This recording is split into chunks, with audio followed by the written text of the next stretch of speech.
A young couple in love, meeting your partner's parents for the first time, an interracial union? All of this can only mean one thing. We're comparing Guess Who's Coming to Dinner and Guess Who on this episode of Retro versus Remake.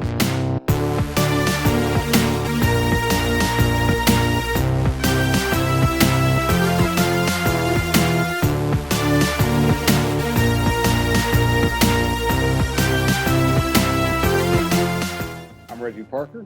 And I'm Dan Bulick. Welcome to another episode of Retro versus Remake. This is the series where we compare movies and their remakes. Join us as we answer the question, should this remake exist? Today's films are Guess Who's Coming to Dinner and Guess Who. Going right into it, Guess Who's Coming to Dinner was made in 1967, starring Spencer Tracy, Sidney Poitier, Katharine Hepburn, Crathen Houghton, Cecil Kellaway, Bean Richards, Roy E. Glenn Sr., and Isabel Sanford. Directed by Stanley Kramer. Screenplay by William Rose. Music by Frank Duvall. Guess Who? 2005. Starring Bernie Mac, Ashton Kutcher, Zoe Saldana, Judith Scott, Kelly Stewart, and Lawrence Hilton Jacobs. Directed by Kevin Rodney Sullivan. Screenplay by David Ron, Jay Schreck, and Peter Tolan. Music by John Murphy. Okay, Reggie, what is your first experience with either film? Yeah, so both of these films for me are first. I'm very much aware of Guess Who's Coming to Dinner. You know, I knew Sidney Poitier was in it. Some of the other people, heavy hitting actors too. I wasn't really familiar with the entire cast, but I knew the general sort of idea of this one and sort of why this was an important film.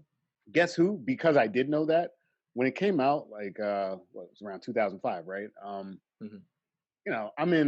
At this point, I'm in high school. I like Bernie Mac and stuff like that. Ashton Kutcher was still like actually kind of near the height of his star power at that time. And I just looked at it and I said, based on the subject matter, I don't know if like that's the move, right? So I never watched Guess Who just because I was like, this doesn't look, I don't know if the word's elevated enough for me to want to compare it to like a Hollywood classic. So in that way, actually, this is a pretty cool experiment because I'm doing both at the same time. Pretty much like you, I knew the original premise of the first film. Never had seen it though. I kind of remember the remake when it came out. I wasn't really a big Ashton Kutcher fan. I liked him on that '70s show, and that's about it. Like I didn't like anything he did. Like I saw, dude, where's my car? And I was like, all right, I don't need to see any more movies with him in it. So yeah, had never seen it, and I saw both for the first time for this podcast. All right. Well, they follow a similar premise, these films, but they are pretty different. So this is going to be a very brief synopsis before we get into our comparison. A young couple are in love and plan on getting married. They go to the bride-to-be's parents to tell them the news in person. Only thing is, she hasn't told them that it's an interracial relationship. The groom-to-be is worried, but she reassures him her parents will be fine. The couple arrives and the parents finally meet their future son-in-law. The parents are caught off guard, but do their best to seem, well, not racist. At first, it's not discussed. It comes up often how the parents are very open-minded and definitely not racist. But eventually, the issue of race comes up more and more. The mom seems fine with it, but the dad's resistance grows. Things eventually reach a head, and it seems like the young couple might not be getting married after all. But the love of the young couple convinces the parents that they will make it, no matter how different their races are. The couple has the parents' blessing, and we have our happy ending. Very brief synopsis. Character names obviously changed. A lot of things changed in the remake. The number one thing being, I think, since the subject of both movies is race, that our races have been pretty much swapped. In the original, it's a white girl taking her black boyfriend to meet her white family, and then in the remake, it's a black girl taking her white boyfriend to meet her black family. So it's just everything completely reversed. So I guess we'll start there. What did you think about that decision? The original film, like the idea of sort of tackling this idea of race, in I guess modern racial relations, especially at the time. It's a big step. It was a bold move. I don't, there wasn't a lot of my understanding. You definitely didn't see a lot of these types of relationships on screen, and I think that they took very special care in how they approach the subject because I mean you're still at a time where people are actively fighting for their civil rights. There's segregation is still very much a thing, and Martin Luther King still alive, still alive at the referenced in time. the movie. Absolutely, and just beyond that, just the idea of in what 17 states still like it was very much legal to be in an interracial marriage. So I mean the implications in this original film are vast. This is a very specific scenario based on very real racial strife in America at the time, and you know, it in a lot of ways it's a time capsule looking at just, I mean, again, in the most sort of I guess Hollywood way to do this, but like it is like kind of peering back into how people interact with each other at the time. Versus remake, which very very much me and you can remember like the 2005s and six, and I think that like even in this short amount of time, it's 2020 now. Like there has been weirdly enough more strides in terms of normalizing race relations, but obviously like not nearly as big a deal as a 1967 film tackling interracial marriage. That was sort of beyond the norm at the time. All right, so I'll just get into the background slightly of the family Mhm. of the girl.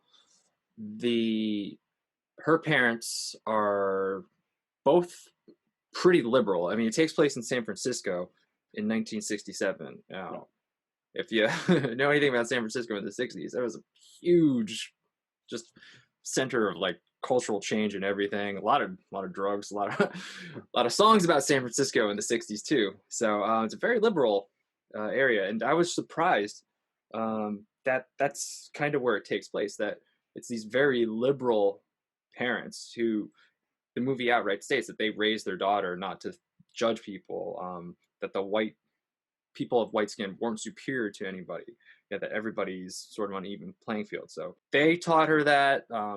That's obviously what she believes with her fiance. That's not the premise I thought I was walking into. Like I had no idea like who the parents were. I just assumed it was immediately going to be like these racist people who were just like so against their daughter dating anywhere outside their race. So I thought it was an interesting take that they just decided to shine the light on a liberal family. And the premise of the movie is, are they going to live up to these liberal values that they Right. sort of taught? So it's a little bit different than what I thought I was getting into. And then you have the remake. We made a lot of strides with interracial marriage since the original. I don't know if location necessarily matters. I mean, it does take place in Cranford, New Jersey. Shout out to Cranford. I used to work at a place called Cranford Guitar, so I'm very familiar with the area. But we'll talk about Cranford more later. Sure. So they're on the East Coast, very liberal Yeah. as well. I was thinking about like, could you do this again with just keeping it like a white family, and then just like, here's my black fiance, and here he is, and how would that play with audiences? I think it might have been a wise decision to flip the races because I feel like if there was any sort of hesitation with like a white family, like, oh, he's black, like immediately the audience is going to turn on them. Right. Like, whoa, these white people, that's they're not my people. I'm going to step back from here. So I think there's a little less judgment Sure. if you flip it like that. So I don't know. Just I, if you make it a white liberal family in 2005 and they're still like, oh, I don't know about that, then you're just like, I yeah, think it's that won't fly today. So I think they can get away with a little bit more just by flipping the races. That's just my initial impression. I think you're right. I don't see how you really navigate this film and place it in a modern timeline, which they did. You could potentially do a remake where it's a previous era, basically, like a period piece, but it doesn't seem sort of necessary given that like the first film kind of tackled that at a time where it mattered, right? So you're right. I think by making the race swap, it actually does. You're right. It makes the movie palatable because if you had white family and a black, person coming to dinner, especially in 2005, it's like, what's what's their beef? Like Right. they're just being like racist, I guess. Versus like in this black scenario, yeah, there's a little bit of pushback, but I think I know because of like different, again, racial strife and race relations, that there is a segment of the black population that does sort of like describe this kind of like, almost like black is beautiful, staying within your own kind of culture group because of all like the racism and stuff like that that's outside of the group in the first place. So it doesn't feel like malicious as it would have felt if it was a white family. It seems more like a preference versus like a hard kind of stop. I don't know if that really makes sense, but No, that makes um, sense. Yeah. but ultimately, like I think you've clearly identified something, which is you can't do the same You thing can't. because And I was it's just thinking too, like, could you make it in, I don't know, like, I was like thinking what the if same it stuff, was, let's just say it wasn't on the coast, where, you like the know, South, right. I didn't want to be so yeah. blunt. Yeah. Yeah, You, where people might be a little less, receptive to something like that. Could you have made the remake there? I, Maybe. I don't I know. think you would have to make the focus more on just like norms of that area, right? Like I don't Right. think you could focus only on the fact that like he's a black guy. Like they'd have to be involved in like something specific, like we do country music line dancing. This guy doesn't know how to do it. But like even that Yeah. gets muddy and it misses the point. I think that this was ultimately the right call if they felt the need to remake the film. I mean, anyone trying to touch this movie, you're going uphill like Right. from the title. It's like, okay, wait a minute, you're trying to go up against uh Catherine Hepburn, Sidney Poitier, and Spencer Tracy. Right. Good luck. Yeah. Yeah, as Just to add to what you said, I was gonna mhm, say, so not only did they like flip the races, they also didn't necessarily make race central I agree. focus in the remake. And I'll talk with the original first. Like I said, they're liberal parents, so they say themselves, "Oh, we don't have a problem. Right. It's what everybody else is going to think." And when 17 states have outlawed interracial marriage, there's a real threat. I mean, Sure. people did get lynched. Plenty of black men for marrying a white woman or just being with a white woman. Yeah. Um, so it's a genuine threat, and it's you can understand where they're coming from. But I guess the remake just kind of stayed away from making race the central focus. They made sort of trust. Like I don't trust him. Like he's Right. lying. There's something going on there. So while race does play a factor into it, just more sort of just some tensions that Sure. could probably have been resolved a little bit easier if I don't know if there wasn't that sort of racial divide. Um, so they're sort of shifting the focus just a little bit in the remake. Yeah. I think you're right. And the more I'm thinking about it, like you're right, race, although it's kind of in the forefront, it's kind of the premise of the film. It does take a bit of a backseat. And as I'm thinking more about sort of that relationship and just putting things in the context and like my own, life and meeting different people and stuff like that. Well, ultimately, thing it comes down to is it's a cultural thing, right? Like if you're not used to Right. interacting with white people in especially in like a romantic way, yeah, first weekend with the white boyfriend, she felt the need to like not tell her parents he was white, so there's racial tension there, but at the same time it would be absurd ultimately for that to be like the ultimate deal breaker. And Mm-hmm. as we talk about the films, I think to your point as well, there is more of a focus on the parent, specifically one parent in the remake, Mm-hmm. um, Right. versus in the central film where I think there's more of a split, between like who's important. Like the parents come into play, I think more so on the back end of that movie. and the couple is more important on sort of like the front end of the original. And as we talk about the film, that's almost swapped. Like the first character we're introduced to in the remake is not the couple. Right. It's the dad. So versus the original where really the first two people you meet are this couple, and before you even really have context as to the special problems that they could run into, if you're not aware of like the racial implication, they're just hanging out.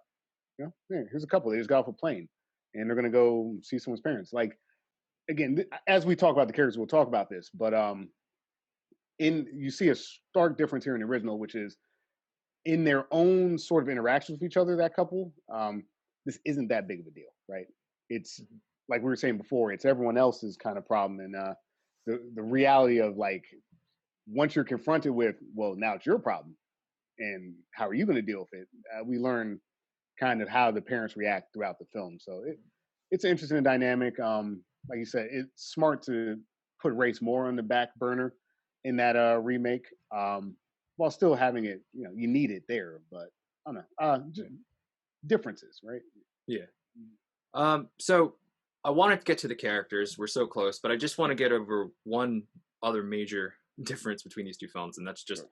sort of their tone, or Yeah, just pretty much their genres. They're pretty much night and day yeah, when it comes to their genres. I'd say the original is more of a drama with a little bit of comedy in there, and then the remake is definitely just comedy, right, right? right. The original definitely is more trying to make a statement about this social issue, while the remake is just having a little more fun with it. Yeah, I would say so. And there are elements of comedy in the original film. And I think you do have to break up the subject matter, and there's some moments and lines where I'm like, okay, that's kind of funny, right? Hmm. But ultimately, like that film is almost like this day in the life of this very, for especially for the time, this very like I guess shocking, unique moment. Like it's all so sudden that this idea is thrust upon them, and they have to react real time with like no time to kind of dance around it. They have to respond to this new thing. So it does just add drama throughout the film. Versus the remake, which like again, if you were wasting, and I say wasting specifically time, worrying about the race of Ashton Kutcher throughout the whole film, I don't think it would work on any real level. So look, that's why you cast a comedian, right? We cast a comedian and we made it a Hmm. comedy. Yeah. Smart. Yes, you cast Bernie Mac there, so it's good casting for Yeah. comedians for your comedy. Yep. Do you want to get into the characters? Yeah, because otherwise we're going to be dancing around race more than Yeah. these two films do. All right, so let's get into our young couple. In the original, it's Sidney Poitier as Dr. John Wade Prentice, Joanna and I didn't just meet in Hawaii. We spent a good deal of time together. I mean, all the time after we met. and then Catherine Houghton as Joanna or Joey Drayton, He's so calm and sure of everything. He doesn't have any tensions in him. and then the remake we have Zoe Saldana as Teresa Jones, and then Ashton Kutcher as Simon Green. Did you tell them? What? Tell him what? Babe, don't. What? Did you? A cute, clean-shaven white. Pigment challenge. Did you tell them that I'm white? So the first thing that jumps out to me, we'll just start with the sort of the lead males here in the couple. Sidney Poitier, Ashton Kutcher. I mean, you just look at them; it's like opposites, right? Like there is not much similar between them other than I guess gender, and that's me just assuming too. Like seriously. But like it's 1967, right? Like you mentioned, Martin Luther King Jr. is alive.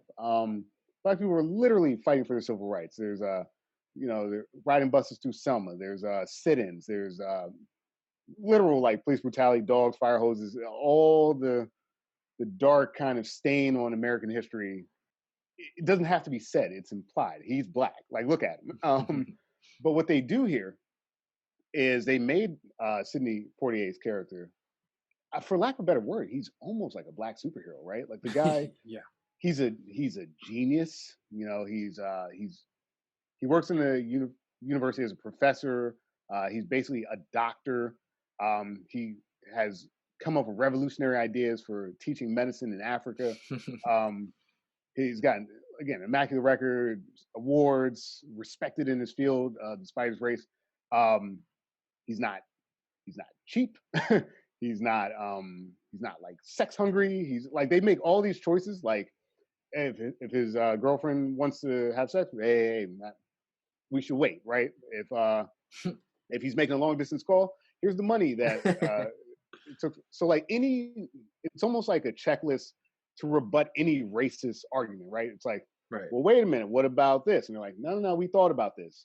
John Prentice is a widower, right? So he's been married, he has a kid, well, had a kid, and it's just like anything you could say about this guy is just shut down because of who he is. He more or less is a perfect character, except, and again, because of the temperature of the time, except he's black. It's the only thing you could say negative about him, and that's the problem, that you would say something negative about him being black, right? Versus Ashton Kutcher, which is, it's 2005. It doesn't really matter how much you build the guy up. Regardless of who he is, to an audience, he's going to kind of stand on his own merit, right? Without really the race coming into play. So, he's got a good job, right? He works at J.P. Oliver, a J.P. Morgan kind of ripoff. He's got prospects, but he's a bit goofy. He's not perfect. We even get introduced to him more or less losing his good job, which creates tension that otherwise wouldn't be there. So in one film, you have to build up your black character so much for the entire premise of the movie to work. In the other film, you got to tear your white guy down, which you don't, but it helps move the movie along. It's like you tear the white guy down to have a reason for this to not be working, right? It's not that he's white; he's a bum, right? It's not that he's a genius; he's black. Like it's a weird inverse, and but it has to be stated, right? Yeah, I don't know where to jump in on that. It is weird to have like Sidney Poitier's character is just like, he's pretty much like a superhero. Who's the one who said Black Superman? He's the Idris Elba. Yeah, so yeah, he pretty much has to be a superhero. It just had this, like I said to you before, he has an immaculate record, quote Departed, before we did this podcast. There is nothing negative in his character, which is great, but that's, it really sets that bar high, man. So, I mean, he didn't do anything wrong. He's like famous. The Monsignor knows about him for like reading about him in magazines, just like all this amazing sort of work he's done to like help people all over the world. It's like, this guy has to be fucking perfect. Right. So it's almost a detrimental thing, because it's like, oh, he has to be perfect in order to be accepted by this white family. You almost wish he did have a couple flaws, just so that like, oh, well, it doesn't really matter, because like all that really should matter is how our daughter feels about him at the end of the day. So, it's great they kind of build him up. It's almost too shiny the armor. I want to see some rust there or something. So like, I don't mind like Ashton Kutcher like kind of going the opposite way, like losing his job and kind of getting blacklisted and not able to get another job, just struggling there and almost having to get this $50,000 loan. I thought the portrayals were fine. It just, that immaculate record. Yeah. I mean, the only reason for the immaculate record, right, is so that the white parents can't weasel out of this, right? Yeah. Look, I like the guy, but I mean, look, he doesn't have a good job, or he doesn't like the guy, put the right number of stamps on an envelope. I don't know. Yeah, exactly. I mean, but like John Prentice would never put the wrong amount of stamps on an envelope. Yeah. He would always know the exact postage. In fact, he may hand deliver it. To be honest, it's fascinating, right? The interesting thing about Kutcher, and we'll come back to this, is that losing the job becomes, and I didn't realize this until they basically threw this plot point in there, but like losing the job has something to do with his relationship as well. That comes very late in the movie, and to me feels like a bit forced. It does feel a little forced, yeah. But to be fair, like we mentioned, John Prentice, the character himself, is forced. I'll say this: typically, when we do this, we compare the actors. Just like I said, coming into this, you look, it's Sidney Poitier, it's Ashton Kutcher. I mean, Sidney he blows it out of the water mostly because it's a drama, right? He's not charged with being comedic, but there's some really, as we talk about this, we'll get into this more. But there's some really like strong lines and strong portrayals. I mean, the acting is pretty damn good in this original film, all things considered. And Ashton's, he's doing his job, but like doesn't hold a candle to John Prentice. I mean, that character's, like you say, it's Idris Elba, and for very good reasons, Ashton Kutcher is kind of we're breaking him down. We're punching down on him because we're gonna have a little bit of fun with this white character in this film. It's interesting, but even with those two sort of characters, I think you almost have to talk about the female lead, like the love interest, as it were. Yeah. Oh, I just wanted to say one more thing about Ashton before. I guess. Oh yeah. I mean, Sidney Poitier doing his thing. It's great. I'm not a big Ashton Kutcher guy, and then like when the movie started, he's doing that stupid bit where he's like yelling at himself in the elevator, like going up and down. I'm like, if the whole movie is gonna be like this, I'm not on board. Right. Thankfully, the whole movie is not like that. So I'll say Ashton Kutcher was definitely serviceable. I'm not an Ashton Kutcher guy, but I was able to tolerate him for this whole movie, and that's a very high praise coming from me. Okay. Yeah, I mean, I agree with you. Ashton Kutcher, especially at that point in his career, has mostly been just like kind of stupid, like right, almost like stoner, like slapstick comedy type stuff. Like Zoltan, all that.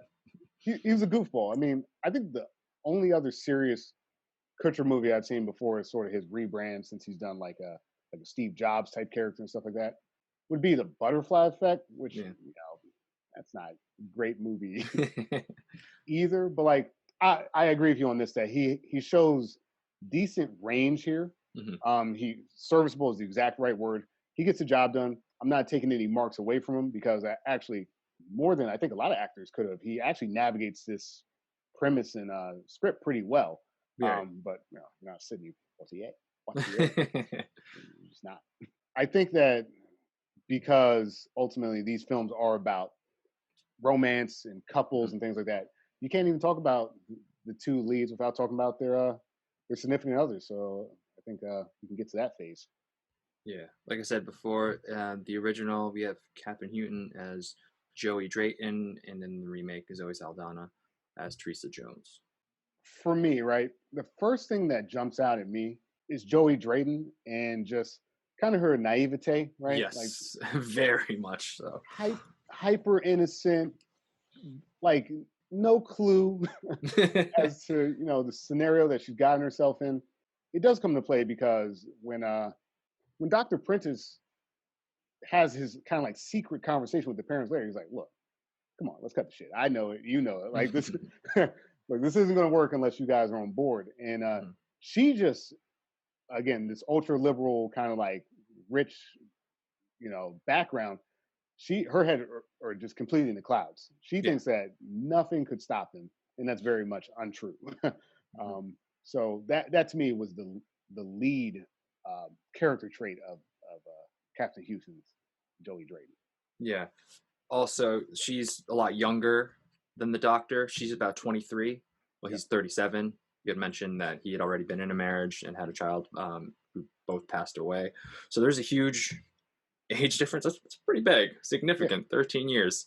And which I'm surprised. Was never really brought up as like one of the negatives that could possibly be like, well, she's a little young. She might be rushing into this. Like we said, she's a naive character, and then her youth could definitely play into that naivete. So it's like, I'm really surprised it just wasn't brought up that often. Yeah, I'm not 100% sure why the major age difference. I think probably just the restrictions of all right, we got to make this guy a little bit older to have all these accomplishments. Right. Yeah.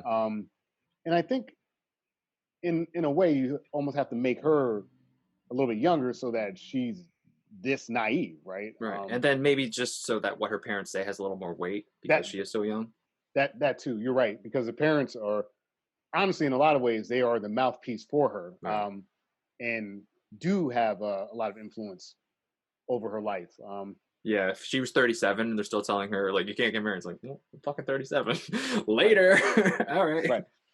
There's even a line in the original film when they get to sort of kind of like the dramatic kind of ending, um, where Spencer Tracy is like, he's like, "Shut up! This is the last time I'm probably going to be able to tell you what to do, but just listen."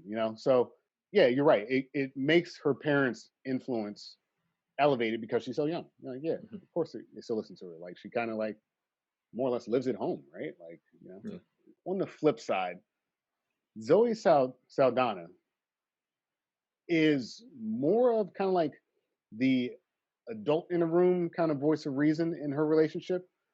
Weirdly enough, like I don't feel like we get a lot of her in this, right? Like, she's in the movie, I mean a decent amount, but like I feel like they focus on so many other characters that I didn't feel like I was getting a lot of Zoe Saldana. Like she did have some good scenes here or there, but like the focus of the film was more so on the father and the boyfriend relationship, Yeah. and she takes a bit of a backseat to me. Yeah, I'd agree with that. Not only do Ashton and Bernie get like one more screen time, they get most of the comedy in the comedy.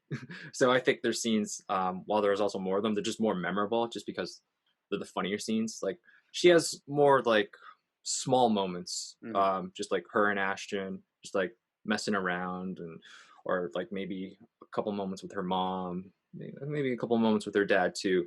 But the big comedy stuff is reserved for the boys in the remake for sure. So I think while she does like again the word serviceable, serviceable, and she's great in it. Yeah. She's like of the two couples. I just maybe it's because they're closer in age than Mhm. Sidney Poitier is to Catherine.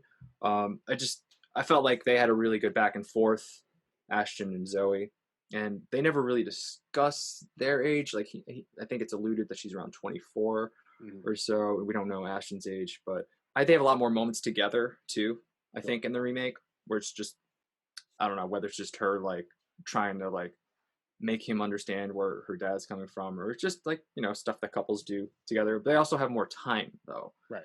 because the original movie is in like a 4-hour window, and then the remake is like over a course of a weekend or so. Yeah, that original film, it's like, well, I just landed, and now my parents they just hopped on the plane. Now they're here, and Spencer Tracy, I love the line where he's like, yeah, 40 minutes. It's a 40-minute plane, right? like, I think there are some things that are funny about the original that are maybe not intentionally funny, Right. but you're right. Like Zoe Saldana, I buy the relationship more, right? Like in the Yeah. original, though, the movie is about these two people. I think the movie is more about the situation. Joey Drayton, again, she does her job because she's a believable young naive person. Right. Zoe Saldana has to navigate um, the relationship with Ashton Kutcher, the relationship with her father as Bernie Sanders. I swear Oh to man, God, I what a did that. twist! Bernie Sanders is her father.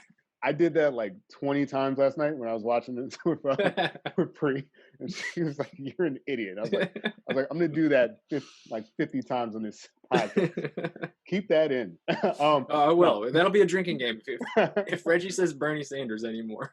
that'll probably be the last time because I like got it out of my system last night. But no, like Bernie Mac, and she has this job of making these tender moments believable.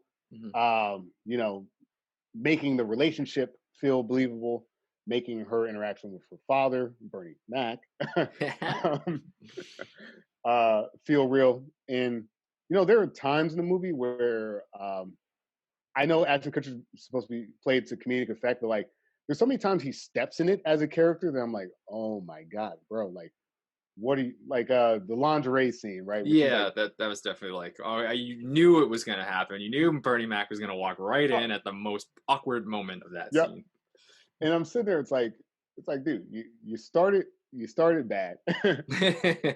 You did the NASCAR thing, which will come into play, which like that was ridiculous.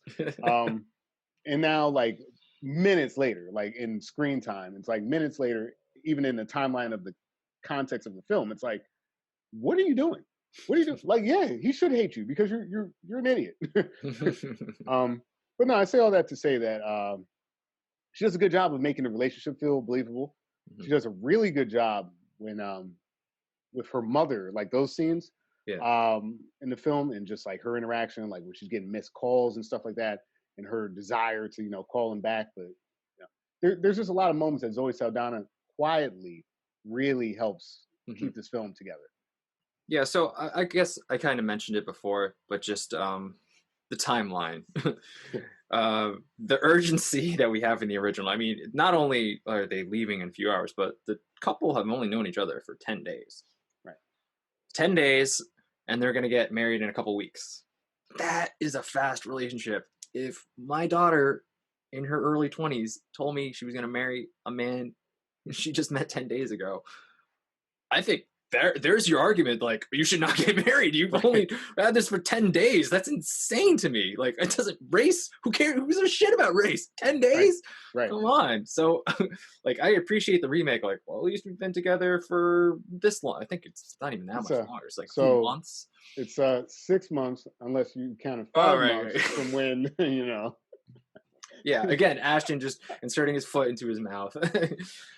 So it's a little more months, and you don't know when they're getting married. It's not in a couple weeks, their marriage, so it could be a couple years, the engagement. So, and it's not in the course of one night, in a few hours, it's over the whole weekend. So just, I don't know, that timeline bothered me in the original. And I know the original, I know the remake didn't really stretch it out by having them only date for 5 or 6 months, but at least it did spread it out a little bit more. So I appreciated that in the remake. It's better. It's plausible that like after half a year you could get engaged, and like you mentioned, that could be a multi-year process. So you see how that goes. The original has this completely sort of fabricated timeline to make this premise work.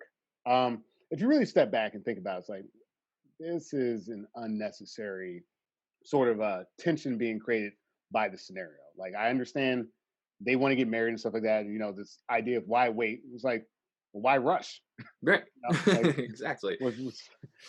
What's the difference? It's like, why do your parents need to, go out of the way to create this scenario where they're all meeting over dinner so that you two can get married in like 2 weeks time, even though I just met this guy today. Like, you're right. There should have been more of an uproar, but again, I was assuming that it's 1967. I feel like people just had different ideas about that. I mean, not that different, but like, I think it was more acceptable to have this sort of love at first sight scenario. I don't think practicality, again, I actually don't know, but I'm just speculating that like people may have been more amenable to that, because I think that happened a little bit more often than like not at the time, compared to today, where I don't know. I just feel like everyone's got so many like prospects and means and dating, and there's all these societal rules and stuff like that we follow. I'm probably just making that shit up though, so I'm gonna stop talking. I don't know. Just knowing each other for 10 days, I feel like that should have been addressed more in the original, more than anything else. So that was an issue for me. I appreciated the remake stretching out the relationship. I agree. I also felt like in the remake though, they although they talk about the engagement, I feel like they left that on the table, right? Like in terms of the resolution, stuff like that, because at that point, and correct me if I'm wrong, weren't they going to announce that they were getting engaged, or were they already engaged at that point? I think they were already engaged at that point. Okay. Well, then I retract that statement as well, because I was like, you would think they would have done something like a ring or something like that towards the end of the movie, but if they were already engaged, whatever. But I still feel like that's kind of leaving a smaltzy moment on the table. But it's an unnecessary addition, as clearly it's not even in the movie. Should we pivot to the parents now? Yeah, because this synergy. It's like I want to have this complete conversation, and we can't without the parents. Exactly. All right, so let's get into our parents. In the original, we have our bride-to-be's parents. That's Spencer Tracy playing Matt Drayton. They may mean what they're saying, I accept that, but they don't know what they're doing. And Katharine Hepburn as Christina Drayton. Dr. Prentice, I'm so pleased to meet you. I'll also throw in our doctor's parents, and that is Bean Richards as Mrs. Prentice and Roy E. Glenn Sr. as Mr. Prentice. You are 30 years older than I am. You and your whole lousy generation believes the way it was for you is the way it's got to be. And then the remake, we have Bernie Mac. So we're talking about Zoe Saldana, Teresa's parents. We have Bernie Mac as Percy Jones. I've been wrong for a long time. Ever since I forgot that you're my better half. Judith Scott as Marilyn Jones. I love you, Percy. I love you too. I'll also throw in the sister, Kelly Stewart, as Keisha Jones. Oh, where is he? Oh my God, are we being audited? And even the grandfather, who gets a little bit of time there, Lawrence Hilton Jacobs as Joseph Jones. Your grandmother, where's she live? Brooklyn. Why? I just want to know how far I'd have to travel to kick a old white ass. This is the one time where I'm going to start with a remake. Okay. There is an immense focus on Bernie Sanders. God, Drink up, everybody! you did it again. You did it again. The election's over. There is a lot of focus on Bernie Sanders and his policies, and so there is a lot of focus on Bernie Mac, the comedian, not the politician. And at the beginning of the movie, the first character you see is Bernie Mac. Right. The first thing you see is Bernie Mac, being Bernie Mac. He's being kind of funny. He's trying to write his vows. He's got, I don't know the actor's name offhand, but that guy, Reggie, that works in his office, may come back to that. But there's a lot of focus on Bernie Mac, and I think that is kind of required for this movie to work, because he is the problem, right? The problem in the remake is that Bernie Mac doesn't like Ashton Kutcher. Now, part of that is race. Part of that is just, like you mentioned, I don't trust him. But in the remake, there's a lot more focus on the father figure early in the film. Mm-hmm. And in fact, I mean, he quite literally is the star of the entire movie, if you want to be honest. Yeah. In the original, because they're doing this, again, this very delicate dance, right? Like, every step of the way, you've got to be introduced to the concept of these two dating, right? To the point where you don't even see the parents at first. It's a big shock to the system that there's an interracial relationship. But like, you see kind of like the taxi driver, when they first come off of the plane, reacting to them and not really saying anything, but like, he looks in the back window, he sees that they're kissing. It's like, okay, these two are a thing. So now the audience knows that. They go to her mother's gallery, her art gallery, and kind of the nosy co-owner or whatever she is, is like, oh my goodness, and makes a big thing about it. Phones ahead to her mother. So like, we're getting slowly introduced to society reacting to them, building up to when the parents finally kind of realize, guess who's coming to dinner. By the time we get to the father, we've had the mother react, we've had Tilly react, we've had Hillary, like I mentioned, from the gallery react. And when we finally get to the father, he is just as important, in my opinion, as Bernie Mac, in terms of, if this guy doesn't get on board, then the whole thing blows up. But we get introduced to him not quite midway through the movie, but fairly close to that, right? And that's a major difference. Like you said, he's an important character. Definitely doesn't get as much screen time as Bernie Mac, but because it ultimately comes down to his decision, if he's going to give them the blessing. So he very much matters, as opposed to the remake, where it is very much a Bernie Mac show. Like you said, he's our first character we're introduced to. We even see pictures of Bernie Mac when he's not in the scene, or like Ashton Kutcher has to live in Bernie's basement. So like Bernie's there. His presence just felt like a lot throughout that remake. And he also does sort of carry the weight too, because it's almost on him, the decision if he's going to allow them to sort of be together. His relationship, I'd say, with his wife, just because it is the Bernie Mac show, he's definitely a little bit more important, right, at least for the plot and what we're dealing with story-wise, than Spencer Tracy and Katharine Hepburn, who are a little more even. I'd say Spencer Tracy just has a little bit more because it is ultimately he has the final say at the end of the day. But they have more kind of a back and forth thing because she's more in favor of the relationship. Spencer Tracy's kind of against it. And when he sees her kind of pulling away from his decision, like things between them start to reach ahead. And she ultimately says to him, like, I might have to do something I never thought I'd do, and that is pick my daughter over you. And that's a pretty powerful scene in that original film. So, her character is very much goes, toe to toe with the father in the original. You don't really get moments like that in the remake. She does kind of, leave him for a little bit to get drunk with her sister, but there's no tension like there was in that original film. No, there's not. Katharine Hepburn, because she is really the first major character to be aware of this relationship. She just has so much, like you mentioned, she has much more screen time. She's interacting with them. She has this great kind of awkward, okay. Yeah. She's like her sit down. Like even without talking, like her eyes just how they glazed up, like she get really teary eyed, like really quick, like oh god, like it's really good facial acting without saying words.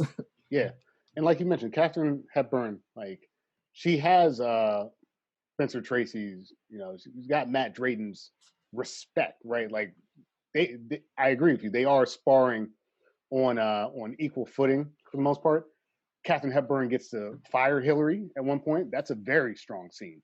She's like, this is what I want you to do. I want you to go to the gallery. I want you to, tell what's her face to take care of this stuff. I want you to write a check out, $5,000 of cash. I want you to take that check, get all your shit out of there, and I don't want like any trace that you ever existed. And it's like, wow, what a major like power move. Which is sure, this is awkward, and I'm not racist, but this is a scenario. But like, you're not going to disrespect my family, right. Like, I don't want to be associated with people like you. In the remake, Judith Scott, in a lot of ways, her performance I actually really enjoyed. Although she's in a lot of ways underutilized, she's just like Zoe Saldana. She's a very grounding force in the film. Like when there is this tension, like there's a funny scene where Mike Epps is a taxi driver and Bernie Mac thinks he's the boyfriend. And you can see Judith Scott's face and her reaction, and she has a lot of empathy in her face, kind of similar to what you mentioned with like Katharine Hepburn. I think that she does that role very well. The only problem is it's kind of a one note thing, and it doesn't really. I mean, she's not really doing anything. She's kind of like quietly watching Bernie Mac just kind of implode this relationship. Right. In a way that you're right. The pushback against Spencer Tracy's Matt Drayton, the pushback is very pronounced and profound. Which you're right. Is hey Matt, I can't ride with you on this one. You're making the wrong choice. You're making a terrible choice, and I'm going to tell you that to your face. Judith Scott doesn't have that moment. The only moment she really has, like you mentioned, is okay. You know what? I'm leaving. You're being ridiculous, and Bernie Mac has to come and plead his case, but it's not nearly as strong as what we get from Katharine Hepburn. I mean, she has so many strong moments in that film. Mm-hmm. Definitely. I mean, yeah, I like what Judith Scott did. Again, serviceable, very serviceable. Yeah, it's sort of a parallel. Her relationship with Bernie Mac is kind of what Zoe Saldana and Ashton Kutcher. It's just they're kind of there. They're the loving partner. They're supportive. They're trying to steer their partner in the right direction to make them see the light. The issue of race never really seems to be an issue with her. Like, I don't remember any moment in the movie. There's the initial awkwardness of it, but they never have a moment where it's like, oh, he's white and that's weird. And like, she just never seems to have an issue with it. She never has to have this moment where she even comes out and says like, I'm on their side. Like, she's just kind of there and sort of going through the motions, but I still like what she did though. That's the thing. It's like, because of the oxygen that Bernie Mac takes out of the room, what she's able to accomplish with really just her face and demeanor is actually pretty impressive. But again, like you mentioned, it doesn't. She's not a factor in that, right? Like you mentioned, she doesn't care about race, right? Like the most awkward moment is that Mike Epps scene, and after that, she was on board. There's no ambiguity. She does try to get Bernie Mac to like take it down a notch because he really goes over the top in some of the scenes we were talking about. Whether, let's put it this way, right? When in this remake, when the women aren't around, the most absurd things happen. Right. Because these two characters are, whether it's a pride thing, whether it's an ego thing, they're willing to go to the go-kart track, and nearly get run over by cars. They're willing to play football in the house when these like their worst impulses are not checked without their partners, which is an interesting dynamic. But again, it has nothing to do with race now, right? At all. So Judah Scott, again, I don't want this to become a dirty word, but yeah, you're right. It's serviceable. It's a good performance, and I think that she does a really good job towards the end of the film where she's like, no, make them sweat. Yeah. If they're going to treat you like this, you got to make them sweat. And it elevates Bernie Mac's character. But again, unfortunately for Zoe Saldana and Judah Scott here, they're kind of pushing up the other actors, and they're like getting nothing in return. Yeah. So they become background, unfortunately. Even though I personally think they may be what's actually holding this movie together. Oh yeah. They're very needed. They ground the movie, absolutely, because otherwise it's just the Ashton Kutcher and Bernie Mac show, and like you said, they get into the weirdest hijinks when it's just the two of them. Like you said, the go karts, even just Bernie Mac sleeping in the same bed as Ashton Kutcher. It's just like, it's a little over the top. We don't really need this, do we? But they threw it in, and I was like, I rolled with it. I was like, all right, fine, whatever. I thought the NASCAR thing was funny. I appreciated that. Like, he's like, what? It's the whitest thing out there. I can't believe, who would have thought he likes NASCAR? And he's got fucking pictures with the driver, Jeff Gordon. Yeah. So I thought that I like that joke. But when they went for the more absurd stuff, like the go-karts and the bed, you lost me a little bit. So you have these women to kind of ground them and make it more believable. They bring a believability and a credibility to this movie, which could be completely absurd. And I don't like those types of movies, especially when you're dealing with this type of material. So yeah, they're very needed in this film. I agree. I felt like you mentioned, like some of the more over the top stuff, like the elevator scene, the massage when Bernie Mac's getting the massage and shit. Like all that stuff is just kind of absurd. And like you mentioned, I didn't really like that. When the characters had to make their turn and, start to figure things out, I felt like the movie actually became more fun. When they were trying to be funny, they were losing me. And when they like made it more about their interpersonal relationships, as films do, right? Like it's like, okay, this is interesting. Where is this character's arc going? Right. So yeah, very, very much the grounding was needed. And when the grounding really stuck, I felt like I was having a lot more fun watching the movie than when they were just getting, I don't need to see Bernie Mac and Ashton Kutcher in like 8 different positions, sleeping in bed. It's like you're chewing up scenery. Like, I got it, It kind of reminded me of the In-Laws remake with Michael Douglas and Al Brooks, where it just got a little too crazy at times, and I was just like, I was really grateful it didn't reach those levels of absurdity for the remake. Yeah. I mean, without getting too deep into it, I started to appreciate the film, as I mentioned before, later than early in the film. going back to the original, because honestly, Yeah. that's the movie we should be talking about when it comes to this, these relationships. As you mentioned, like Katharine Hepburn being sort of another grounding force and being kind of the voice of reason here with the Monsignor. It's good that she's on board with the relationship ultimately, right? And what really put her over the top, another character that doesn't get a lot of screen time, but Mrs. Prentice Right. in the film. Yeah. Bean Mrs. Richards. Prentice, B. Richards, really kind of put things in a perspective for me. I was like, okay, I'm seeing Katharine Hepburn's reaction. But once she got to the film, and started to kind of say her piece about like passion, love, and like, like her line about, it seems to me that as men get old and they stop worrying about sex, that they forget the reason why, they're in these relationships in the first place.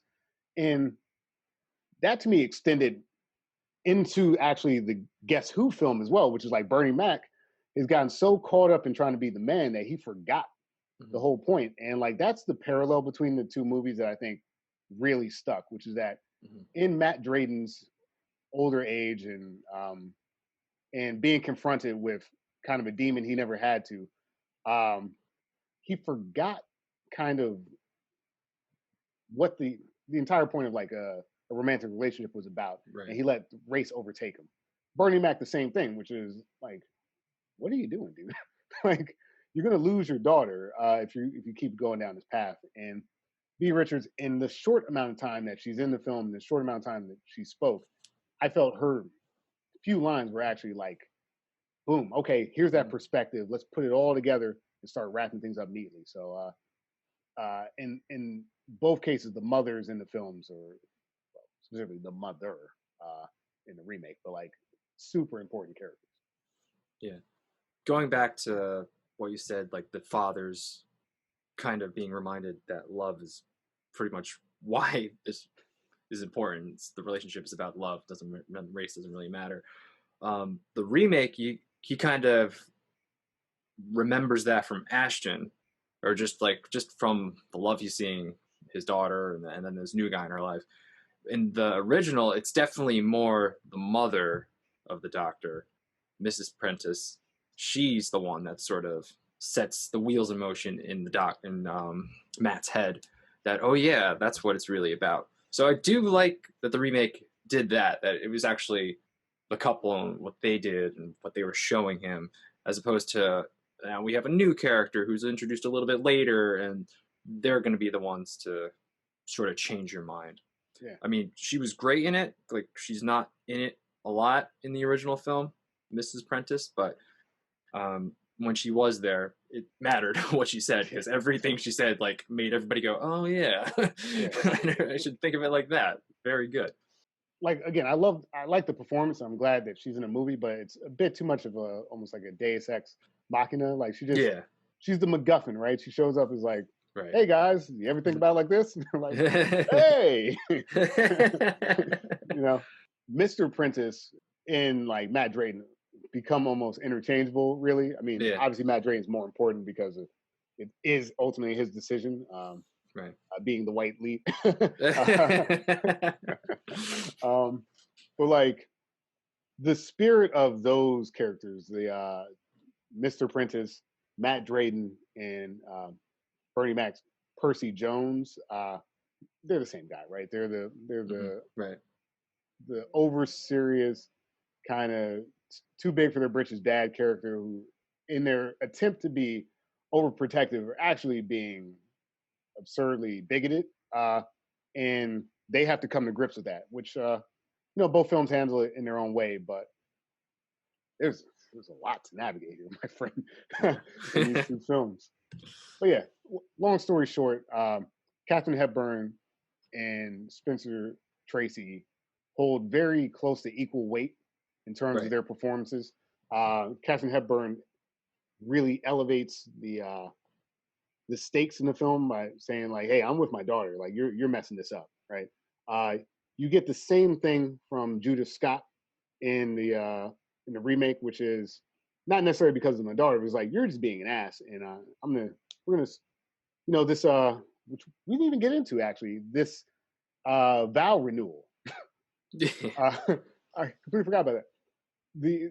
The premise of the remake is that Bernie Mac and Judah Scott's characters are going to renew their vows, and that's why Ashton Kutcher is the guest who's coming to sort of dinner or town for the weekend.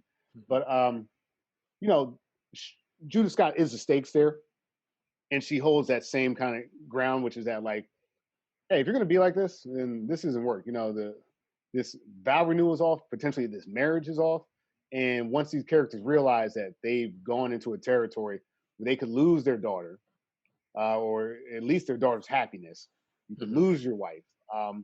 It brings them back to sanity, I guess, or reality, in some ways. It's interesting, but like Judah Scott holds nowhere near as much weight as Katharine Hepburn. Bernie Mac is the star of the show in the remake. Yeah. And I guess that's really all I really have to say about it in terms of those performances. Yeah.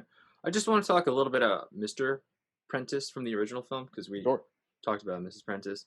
You had said that he's pretty much the same thing as Matt Drayton, and I'll agree with you there. He doesn't really bring anything too different or new to the table. The only reason I think he might be there is just to show what Matt could be, because he's against it, and he never changes his mind to the end of the film.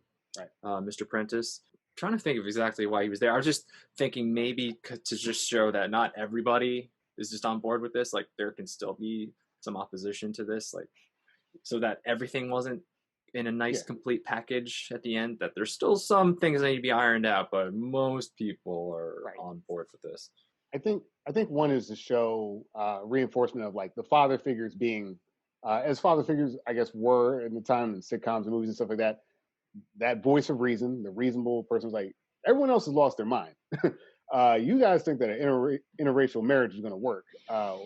Us two guys who kind of know a little bit about the world, we don't. And I think it is important for Black characters in the movie to be part of sort of reinforcing the racial divide too, because that is part of it, right? Like when you have a scenario where you have to walk this kind of like straight line to fit into society and function. Tilly, I think, says it honestly, maybe not the most eloquently, but the most realistic, which is, I don't want this guy getting too highfalutin guy think he's too big for his people, like just because you're a doctor, just because you're Idris Elba, you can be a super as they say in this film, a super Negro, but like you're still Black. No one cares that you save kids in Africa. Like you're a Black guy, and you better know your place. And I think that the father is reinforcing that in that sense, which is like that in both movies. The idea of that is to sort of protect the children, as it were, by fitting into these rigid guidelines that they grew up with. But sort of both films argue that it's not like that anymore, right? Or it won't always be like that. There is space for change. And I'll tell you what, as much as I don't think the Mr. Prentice character is the strongest in the film, that scene with Sidney Poitier telling him to get off his back, my God, that's a very, very strong scene. Yeah, that was actually a really good scene, because like he's like, you know how much I sacrificed for you? You know what I had to do? You ask your mother. I could never buy her anything nice because I had to put it all for you. He's like, you didn't sacrifice anything. That was a great scene from Sidney Poitier. That's what you're supposed to do, okay? If you have a kid, you're supposed to do that. I don't owe you thing. Yeah. Damn, that is a good argument for that. So, we get a great scene with Mr. Prentice, but he definitely has like the least, I think, to do. I agree. But I just wanted to quote a couple lines from that scene, just because they're it's a great scene. Like you mentioned, like Mr. Prince is like, oh, you owe me for all the stuff I've done for you, and Sidney Poitier says, no, you owe me. When you decide to have a kid, like, from that moment, you owed me for bringing me into this world. But he said, you've got to get off my back. You think of yourself as a colored man. I think of myself as a man. And that is the big kind of distinction here, right? That, yes, there's racism, and white people are kind of like the enforcers of it in society. But it is important to know that because of the way society is structured, that like some of this is self-dealing too. Like Tilly wants, black people to stay in a certain range so that like they don't, you know, get outside societal norms and cause trouble. Right. She calls him a troublemaker at one point in the film. Sidney Poitier's Prentice rightly identifies like, look, Dad, I get it. That's the way it was for you. Get off my back. You are this yoke. You're this weight on me, and you're stopping me from fully realizing myself. And that idea of like you see yourself as a colored man, I see myself as a man. That is probably the most powerful message of the movie, which is that like ultimately, yes, that race should not matter here. It's the man himself that should matter. And you just get this really, really strong scene that by no way you can replicate in our more comedic remake. Yeah. But if you're going to introduce a character that doesn't do anything, at least have him be the the punching bag for that scene. That was great. I don't have anything else to add about the family in the original. Maybe you could just talk about the sister and grandfather in the remake a little bit. Sure. I guess we could throw like, since to me these feel like side characters, you want to throw like a Tilly and a Dorothy in there as well, just to kind of. Yeah, if you want to. Okay. Yeah. Sure. Okay. All right. Yeah. So, but I want to start with the immediate family, the sister and grandfather in the remake. So Sure. Kelly Stewart is Keisha Jones and Lawrence Hilton Jacobs is Joseph Jones. So Keisha doesn't have like a lot to do. She's sort of just there to make some jokes with Zoe Saldana's character. Very inappropriate jokes in front of her father at times. But yeah, she's mostly there just for comedic relief. She might even have funnier scenes than Zoe Saldana now that I think about it. I think so, actually. And yeah, she has this one scene like she's like, it doesn't matter if I burn down the house or if I do rob a bank, because you will always be the girl that brought the white boy home or something like that. So that's pretty funny. And then we have the grandfather, and he's only really in one scene. And I wanted to get to this scene because it's it's an interesting scene. So it's the scene where we actually have dinner in one of these movies. That's one pet peeve of the original. There's no dinner, and guess who's coming to dinner? That's no, right. Just kidding. So they're all sitting around, and they're like, you didn't tell them about me. And it's like, well, or like he said something. The grandfather was not in favor of the relationship first. He was like, well, what's wrong with dating a black man? And it's like, well, my grandmother said some weird things too. And then Bernie Mac went, well, what did she say? It's like, I don't want to say it. And then she said like the nappy. Yeah. Like, he was like, oh, my grandma racist liked without you. being mean, kind of a thing. Right. And that's kind of right. That's kind of the stakes in this film, right? Like, he's like, oh, my grandmother's not malicious. Like, what she said has like racial implications, but like, she meant to be nice about Zoe Saldana's appearance, but ended up being racist. And that dynamic comes into play at this dinner party. Was like, what else do white people say? And like Ashton Kutcher doing the like, I have a black friend, or in this case, black girlfriend. One time my uncle said something really appropriate, inappropriate at dinner, and I set him straight. Well, what did he say?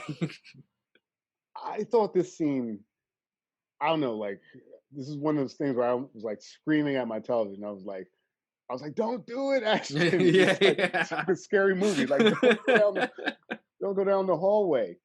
He's got some joke, and like the punchline ends up being Afro turf. I was like, okay, all right, that was light.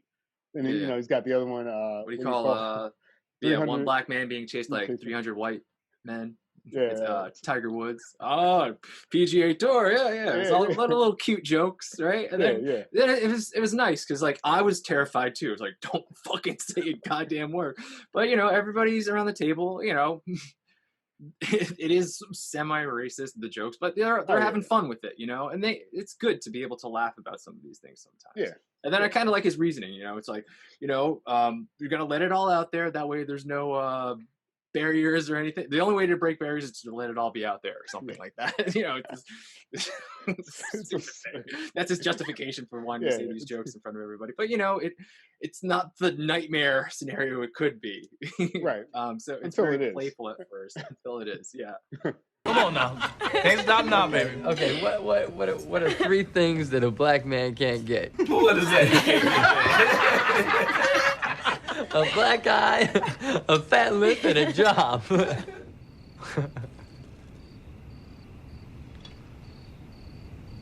I told you I'm gonna kick this boy.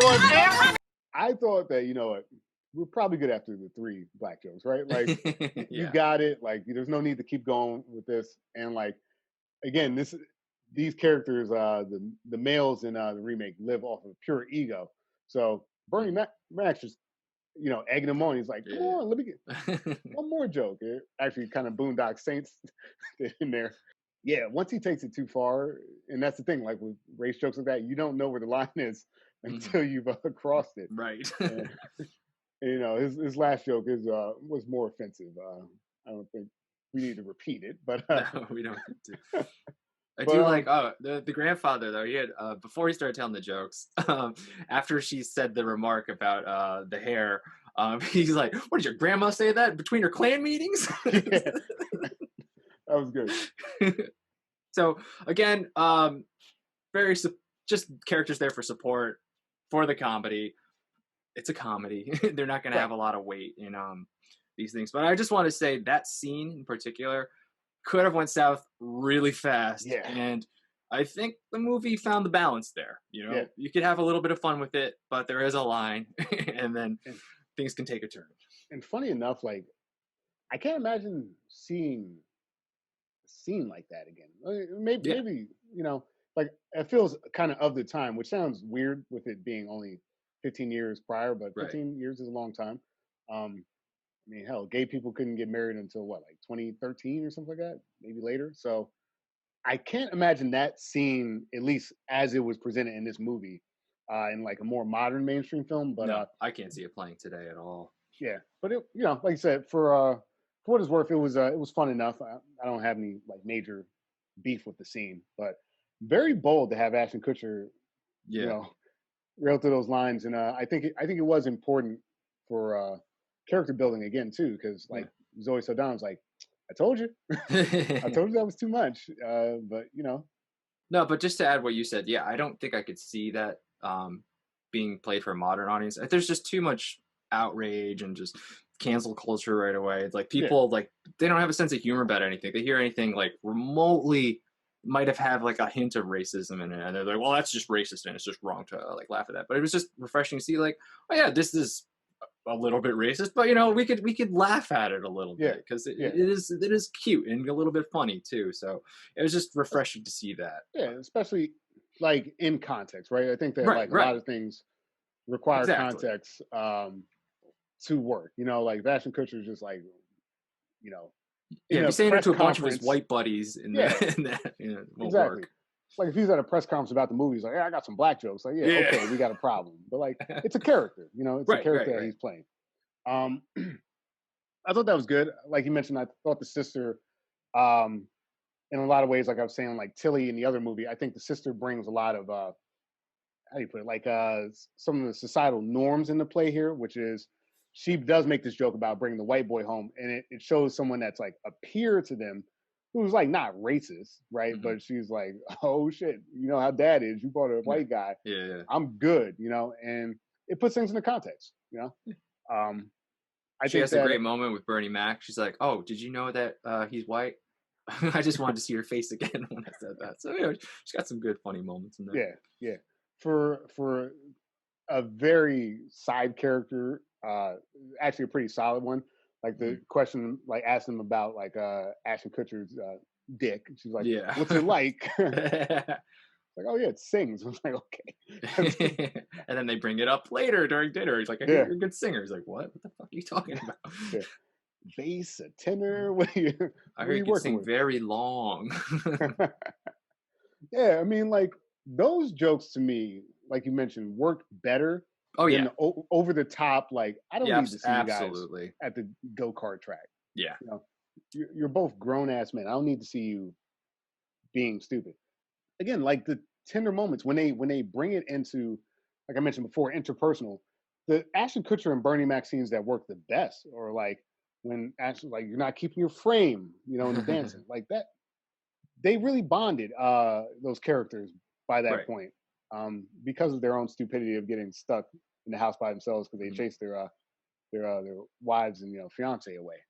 In the original movie, this isn't really a one-to-one, but let's just No. knock this character out. There is a obviously we brought up Tilly, who is the Drayden's maid, I guess. Maid, housekeeper, Yeah, something like that. who's played by Isabel Sanford. There's also randomly like basically a hot black chick that helps Tilly out sometimes. Her name is Dorothy, played by Barbara Randolph. And Just really the dancing. only reason, gotta swing, baby. You gotta swing. So again, the only reason I really bring them up is, to me, they fill a similar role, right? Like the grandfather has his own expectations of like interracial relationships, and like you mentioned, is saying, why couldn't you pick a black man to date? Tilly kind of fits that role, which is like, hey brother, I don't know what you're doing here, I don't know what you're up to, but you're not really where you're supposed to be. It's kind of her take. And then Dorothy, who really doesn't even have like a real speaking line, to me, and again, I could be reading into this, but to me, she was there the same way the sister was, to kind of show a more modern interpretation of like interracial relationships, because she's going dancing with this white delivery man. They don't seem to have a problem interacting with each other. They don't seem to have an issue with race. Again, there's not much to glean from that interaction, but like that's important, right? It's important to see other young people breaking down those barriers. So, though not really a major character at all, Dorothy, I think it wasn't really important for her to be in a movie, but I thought it was relevant because of seeing another interracial relationship potentially playing out. Yeah, I mean, you explained it better than I could, because I was like, okay, she's cute, but she didn't really do anything. She likes to dance. I know that, but I was just like, what was the point of that character? But now that you say it, like, oh, maybe they are romantically involved, her and the delivery boy. Like, I didn't even see them as romantically involved. Yeah, and I think part of that is also because it is 1967. I don't think they want to say that part out loud, right? Like I think it's very much implied. Why else would you go dancing with the delivery guy, right? Like not even saying they're dating, but like they're at least friendly. They Yeah. They interact with each other. They don't see each other, at least from what I can tell, they don't see each other as not co-equal. Right. So again, it's a very small, minor like moment with a very strangely minor character. But like I think that there is some importance to seeing that, because I think it is a commentary of saying that yes, the old guard does not think that this will work, but I mean, very, very truly in the real world, I think you brought this up. There was real world legislation that was going to make like interracial marriage legal, everywhere. Like so, the times they were a changing. They really were. And this movie is like smack dab in it, right? Like it's Yeah. bringing up commentary at a time where things were changing. Yeah, 60 days after this movie finished filming, the Love versus Virginia Supreme Court hearing happened, which repealed the 17 states that said interracial marriage was just illegal. It said that was unconstitutional. So interracial marriage was legal before the film was released, but after they were done filming. So it's like, yeah, they were right there. Right. Like there's a line Tilly says about, oh, you must think Martin Luther King, something like that. Yeah. And at the time, Martin Luther King Jr. was still alive. Actually, Yeah, that's before insane. his assassination, and they actually, I was reading up that they pulled that line after his death from the film. TV broadcasts. It's fascinating. I mean, like the one kind of caveat that I really say about this original film is very much the real world stakes put this film into a perspective that this remake was not going to match. But I think that the remake wisely knew that they weren't in that same Right. scenario and worked around that while still loosely keeping some of the subject matter. Yeah, I mean, it's probably part of the reason they made it a comedy, because they're like, well, the amount of weight it was for an interracial couple to be together in 1967 before that law was repealed, um, a lot more weight than 2005, where it's like it's 2005 now. Right. It's pretty much, or it's very common, you know. So Yeah, and even before they filmed more random trivia, I think it was around 2003, like probably around when Bernie first had the script.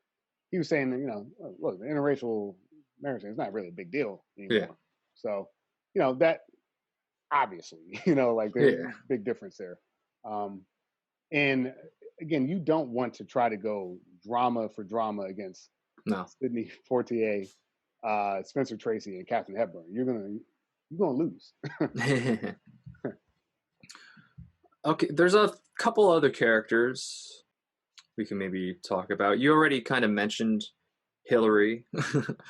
Yeah. I don't know if you want to talk about her, but there's also the Monsignor, played by Cecil Kellaway. I don't know if you wanted to bring him up at all.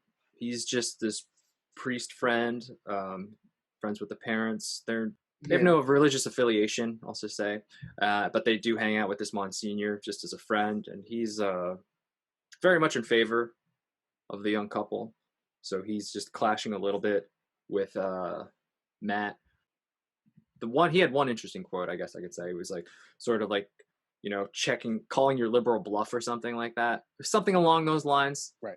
Just because, you know, they raised their daughter to not see skin color as something superior to others, and it's like, well, let's see if let's see if you can follow through with that by allowing this relationship to happen. So I thought he was an okay character.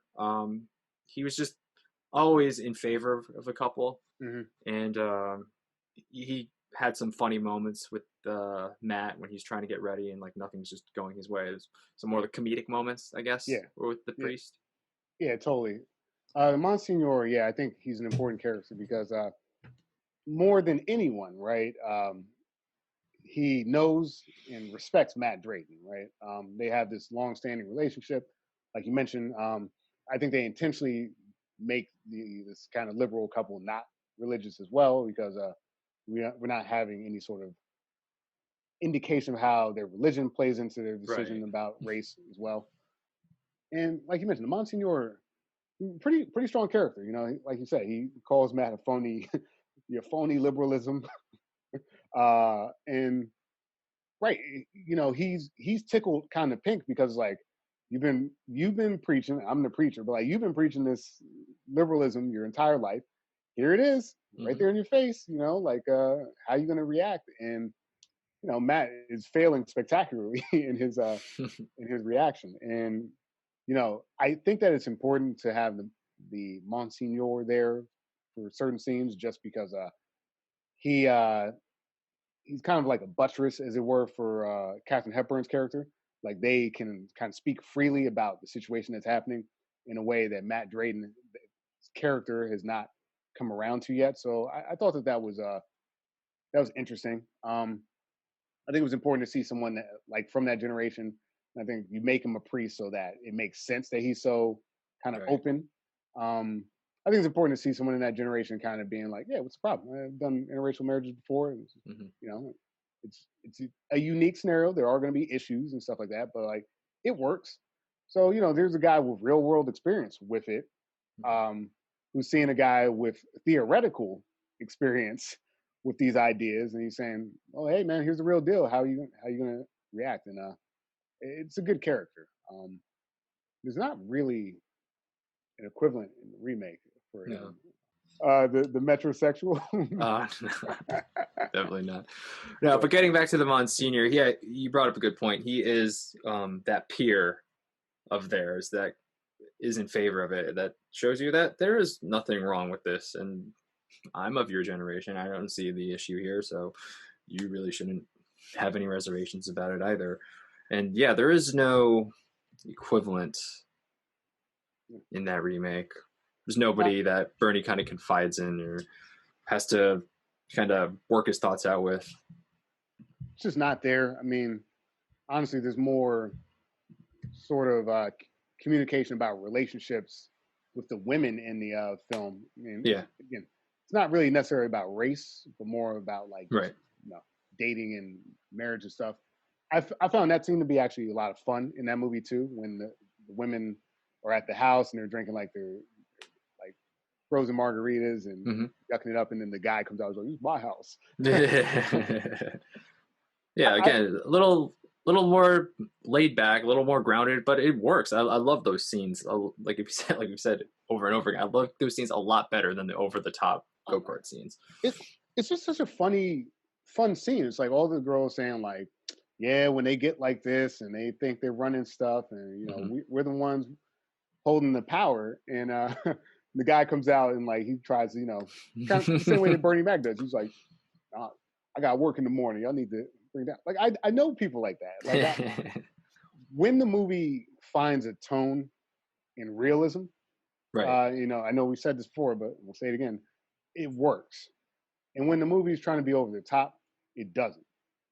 You don't have those problems with the original because, like you're seeing here with the Monsignor and other characters, is this movie is very much grounded in realism. Everything about this scenario is very real and I guess prescient in everyone's mind. And not only are they looking at their current scenario and how it makes them feel, they're thinking down the road. They're thinking about 10 years from now. What's it going to be like if you have kids? What's it going to be like if you're traveling certain places? So like, there's a lot of concerns about the future in the original film. In a remake, no, there's not really concerns about the future. I think there's more concern about like interpersonal dynamics between the genders, and when they find that tone and they get away from race, actually, is when they're actually at its best. I know you referenced like the Hillary character as well, Hillary St. George, played by Virginia Christine. I don't have really a lot to say about her. I do want to kind of give a nod to the actress because, you know, it's a sort of funny character. She's like another phony liberal that's like, oh, here's something to gossip about. Right. And it's worth having her in the movie to have her get told off because it elevated Katharine Hepburn's character immensely. So just trying to figure out, like, I like that scene, but like, why exactly did she get fired? I know she's kind of like very disingenuine with her, like, you know, I hope you guys are happy and I hope you have like a great life together. But she never really, did she say anything like or do anything specifically that was just like, well, that was fucked up? I mean, she's mostly like, oh, I feel so bad for you. I can't believe this is happening to you. And but I feel like she was gonna take her out there to fire her before she starts, because she says all that stuff when they're outside. That's true. I think really the whole point of that scene is like, I took her as kind of like a gossip. It's like she's the first one that has to call you. Guess who's coming to dinner? You know, like she knows a little secret. She could tip her off and she doesn't. She could have just called her and said, hey, you know, whatever file or something that she called about, need you to be on that. But she came there to gawk and she came there to be in their business. And I think that's ultimately what led to her firing, which is that, you know what? I know why you're here. You know why you're here. And it's inappropriate. And, you know, we're not, more or less, like, we're not friends. So based on this behavior, you can pack your shit. You know, that was my take. That makes a little more sense to me. Just like, you're not coming here to do your job. You're just coming here to get a little more information, just whatever you can to gossip. And who needs people like that? Especially as employees. Yeah, exactly. It's like I'm paying your paychecks and you're over here, you know, judging me. It's like, you can go judge me in the bread line or whatever, you know, like, get out of here. Exactly. Okay. I love it too that like Catherine Hewden's Joey's like, you should fire her. She's like, yeah. That was good that she didn't like, well, guess what? I just did. I'm awesome. It's like, no, she's like, yeah. It was nice. It's a great character display here, which is like, yeah, maybe I should fire her. And like, she knows she fired her. It was really cool. I agree. It was a really cool scene. Is there anything else we want to talk about character-wise? Did you want to talk about the metrosexual? Not loosely, maybe, right? That was Dante, right, in the film? Yeah, I think so. Okay. So Yeah, there's this kind of weird joke going on that definitely didn't age well. no, it didn't age well.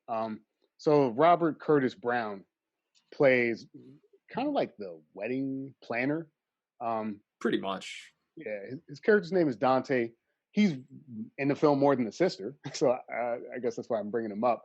But like, more or less, like again, this movie, the remake, all the hangups are on. I almost said Sanders again, but all the hangups on Bernie Mac, Right. and he's the one that's acting inappropriately, right? He's the Right. one that can't deal with a white boyfriend. He's the one that like this guy's helping you run your vow renewal, and you're over here saying, I don't know, I don't want him seeing me without my pants on and all this other Yeah. stuff. And it's like, hey, dude, what's up with that, right? And you know, we get kind of this, I guess, kind of funny joke at the end of like his wife smoking.